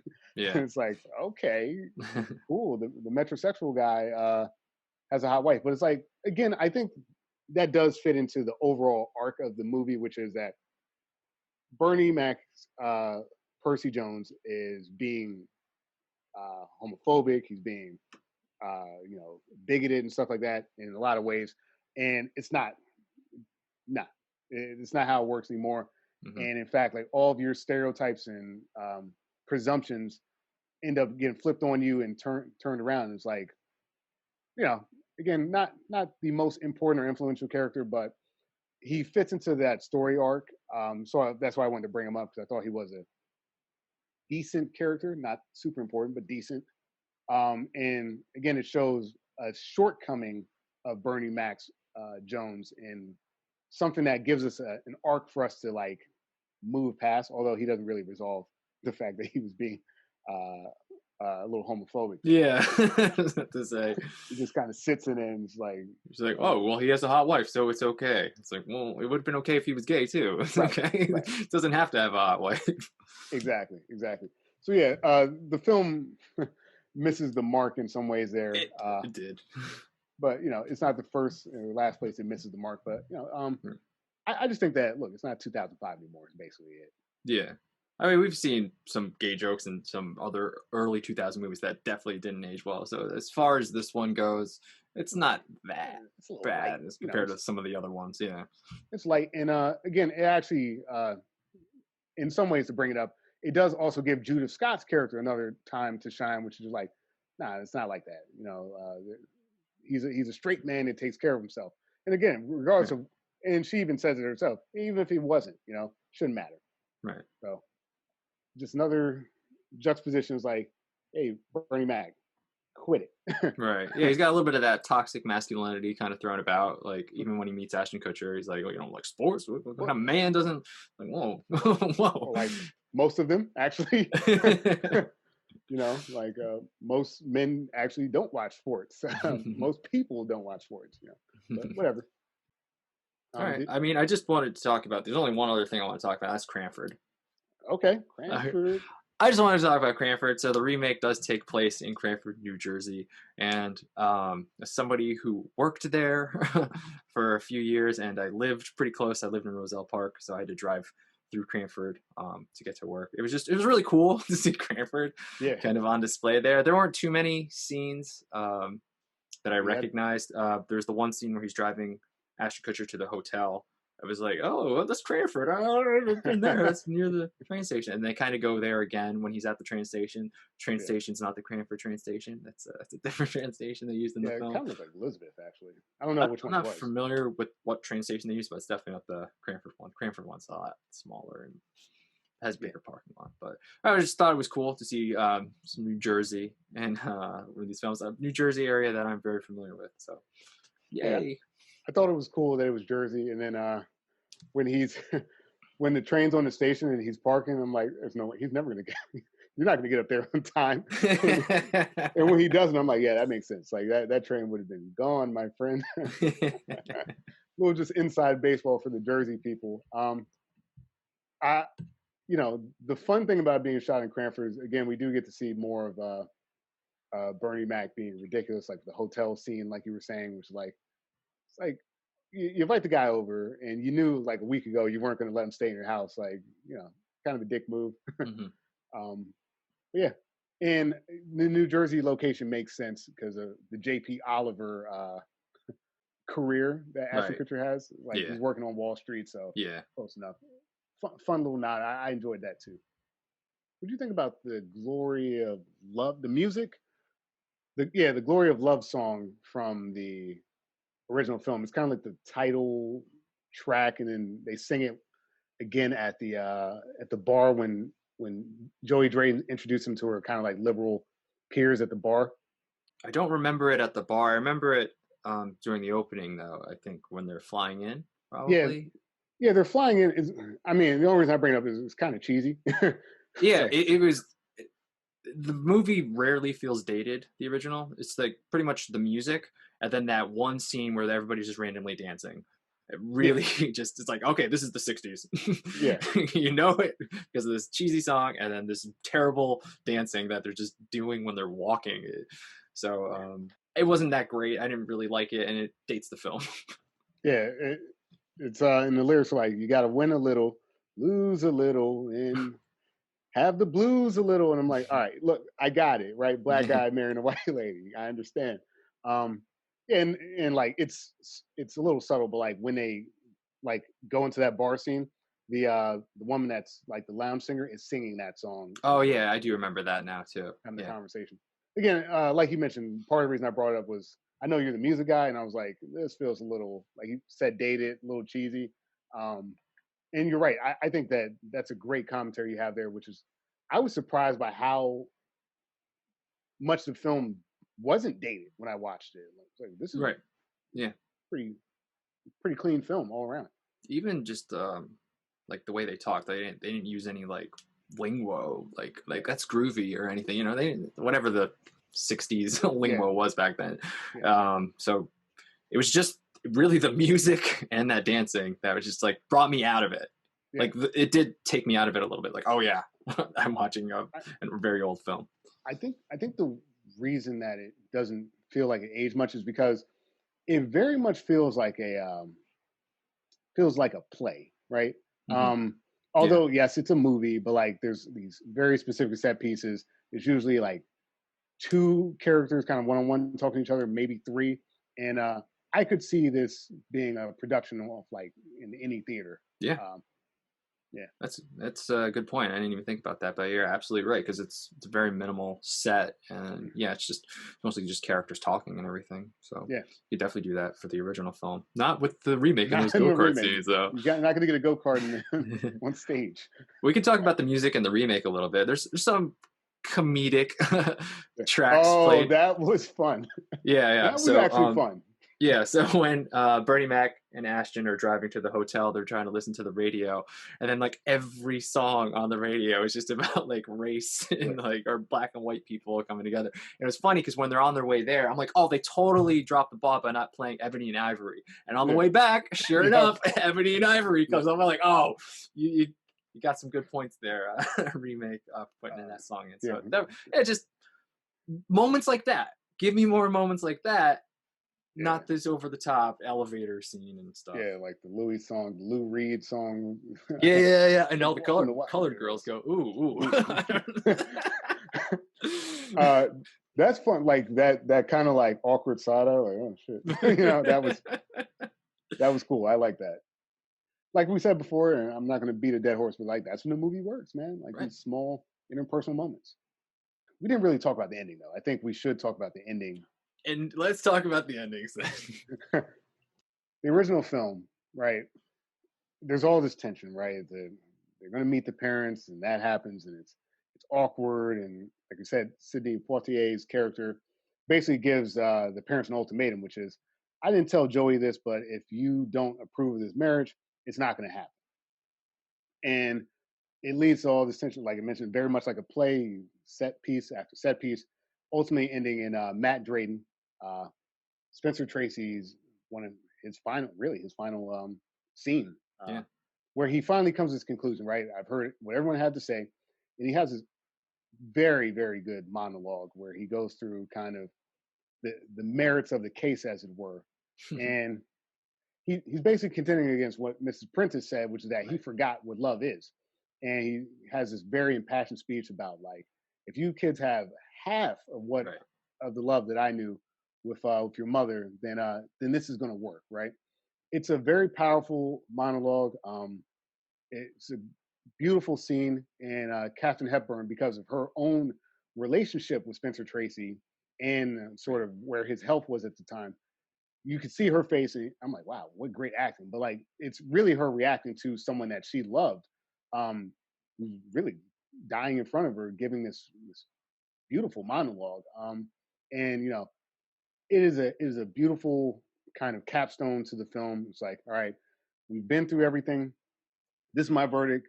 Love beats out racism. Now let's go have dinner, and we never see them eat dinner, like you mentioned. Versus the remake, which is they after Percy's wife leaves them, and Ashton's on the out with Zoe Saldana's character. They come back together. The vow renewal still happens. Percy does his vows, right? Well, he doesn't do his vows, which is weird. He sings whatever that song is, and it's just really just a feel good ending, right? Like everyone's dancing. He does a tango.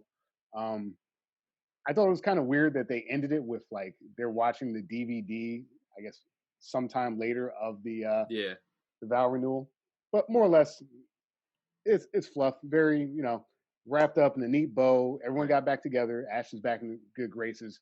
You don't really have like an impassioned speech, but you do have like these characters are being themselves, and they finally have realized like it's important to have this like respect and trust amongst each other, and it all works out.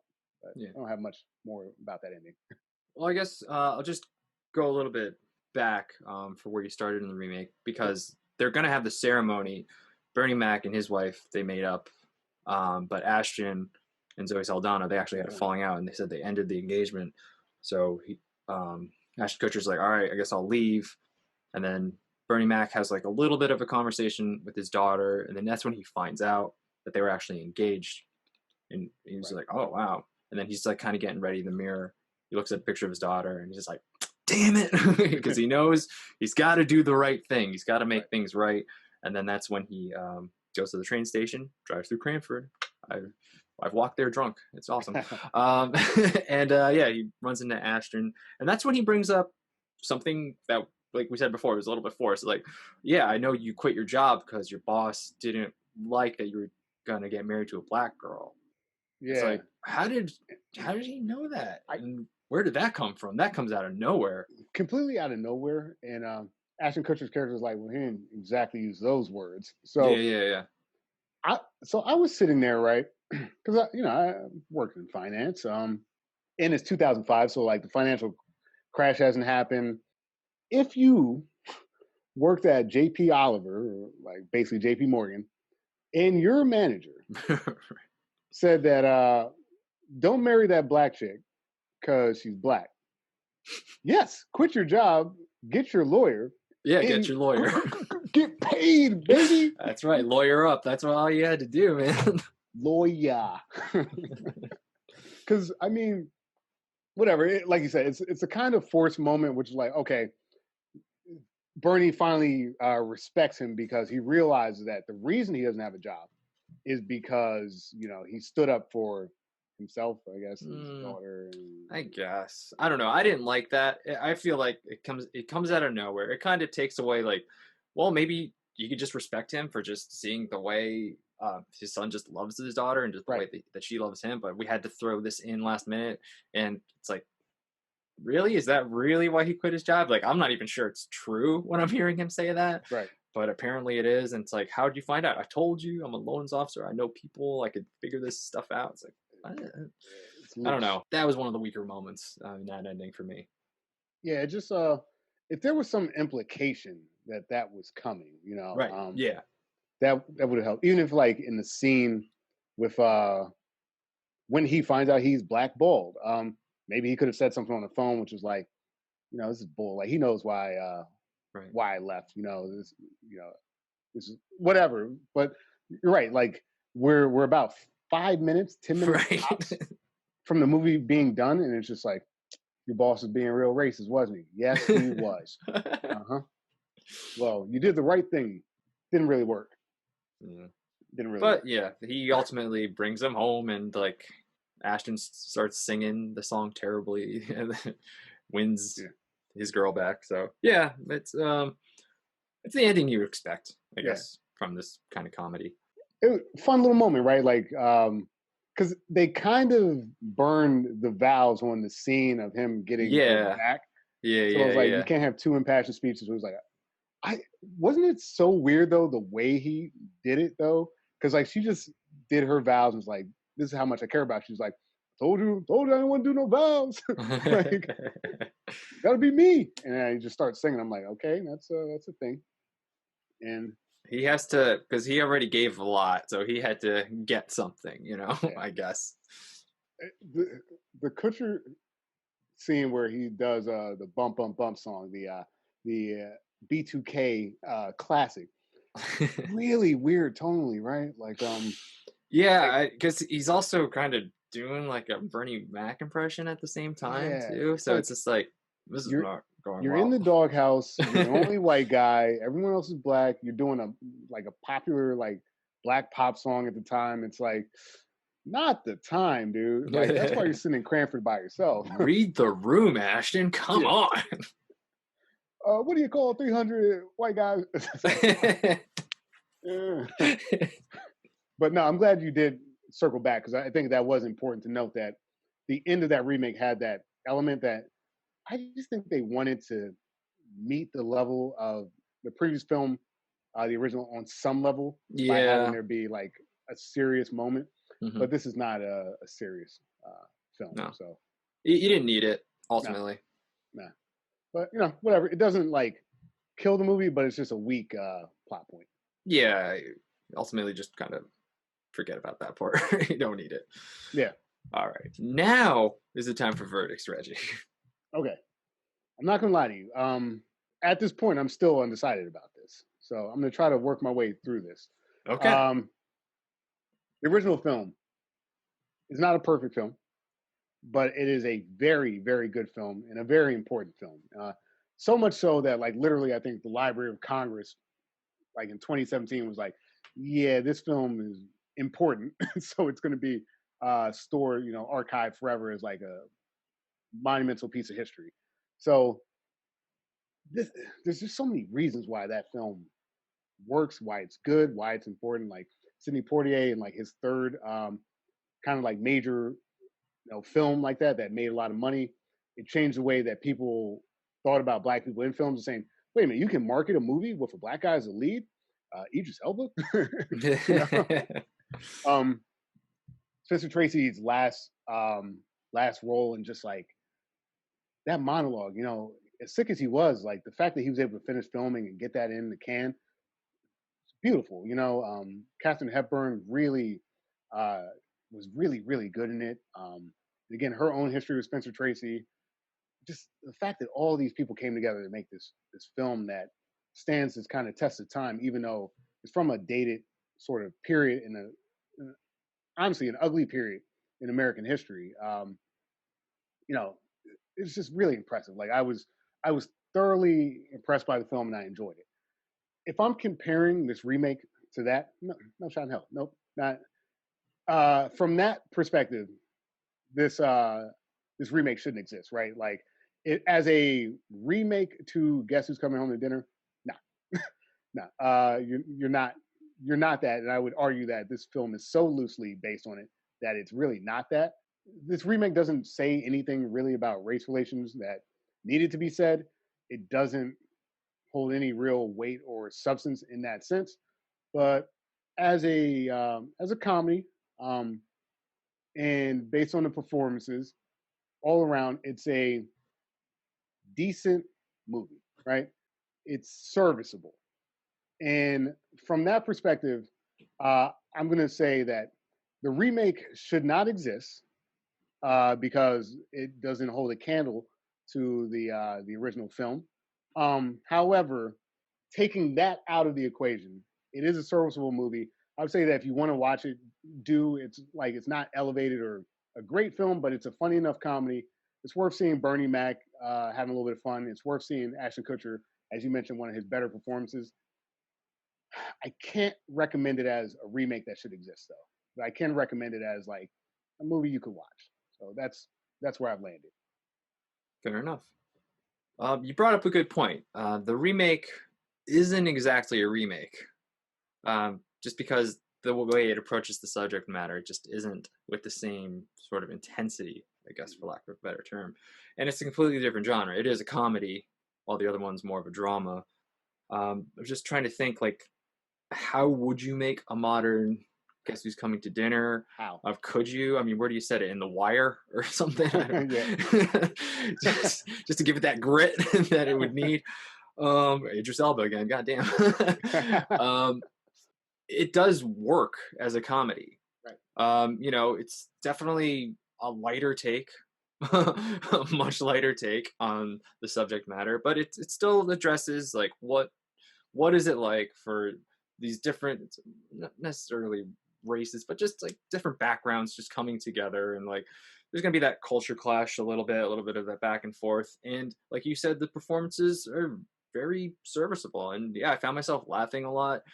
That scene, that dinner scene with the black jokes, like I said, I was nervous out of my mind, like how racist this is gonna be. This is gonna be so fucking weird, but they found the balance in that scene, and I enjoyed it. And it's not really like a one-to-one remake, but I did find myself enjoying it. So I'm gonna be a little bit lighter on this one, Reggie, and I'm gonna say this one should exist, just because I enjoyed it. It's not great when like in the definition of a remake, because it's not really a remake. It's more like a sort of a nice like tribute, or right? yeah, like an adaptation or a spiritual successor, Yeah. if you want to go that route.